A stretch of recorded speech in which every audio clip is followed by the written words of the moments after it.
Hello mga ka-backyard, shout out sa mga Selkie lover dyan. So madali ang vlog lang to dahil yung black US Selkie natin is mayroon na po siyang sisiw.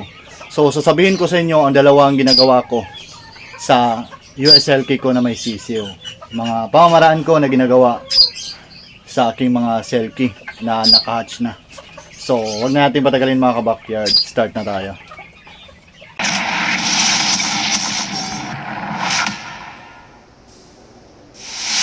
Ay mga ka-backyard, so ngayon hapon nagbibigay ako ng patoka sa aking mga alagang manok.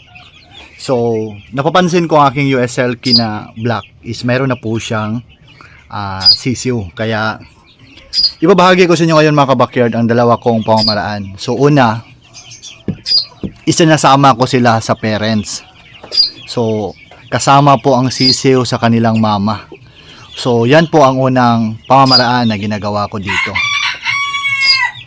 So pupugarin ko, tanggalin ko ito at dito ko sila ilagay. So kasama po ng baby US Selkie ang kanilang parents dito. So yan ang una kong pamamaraan. Pero hindi ko yan palaging ginagamit mga ka-backyard dahil hinahabol ko kasi ang mga orders sa aking mga alagang pansi chicken katulad sa mga US Selkie.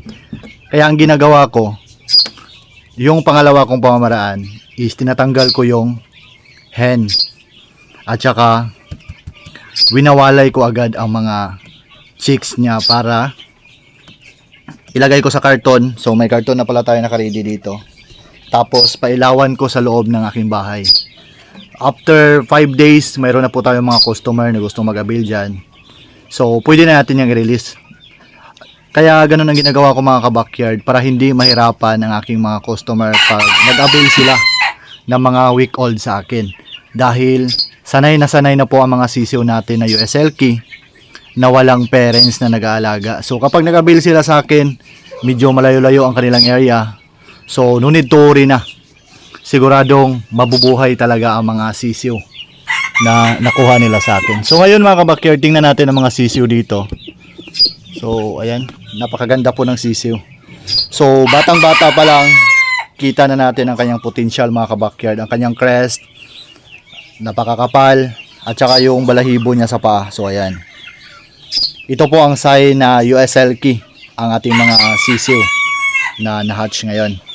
So ilagay ko muna siya dito, saka tingnan natin kung ilan ba talaga to.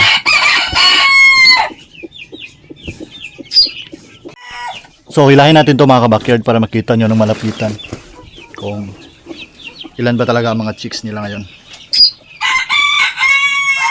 So ayan, napakaganda po ng hen natin. Napaka buhaghag ng kanyang crest. At saka mga sisiw niya siya, ayun. At saka dito. Ito yung mga sisiw niya.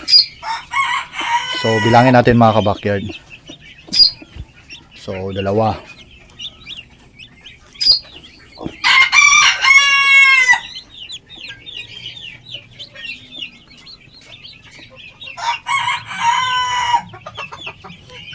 May kakaiba siyang sisiw dito mga ka-backyard, oh. Anong nangyari sa sisiw? So ano kaya to? First time ko nakaranas ng ganitong sisiw sa aking mga alagang US Selkie. So yan, para siyang palaka mga ka-backyard, malaki yung mata niya.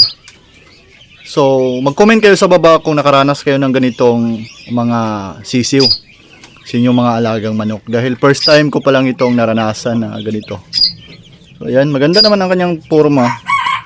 Pero para siyang palaka. So, tingnan nyo mga ka-backyard, nilapit ko na sa camera. So, para siyang palaka, oh. So, comment kayo sa baba mga ka-backyard kung nakaranas kayo ng ganitong klaseng mga sisiw sa inyong mga alagang manok. So, 3 na yon. 4. Yan, napakaganda po, napakaangas. So napakadami ng balahibo sa paa. Ito yung crest na. So 4 na to mga ka-backyard.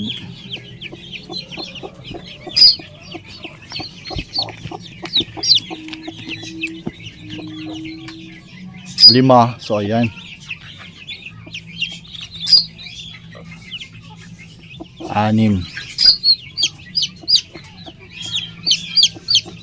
So may 6 po siyang sisiw dito. Yan, ito po ang mga sisiw niya. Anim. Tsaka meron siyang isang itlog na ano.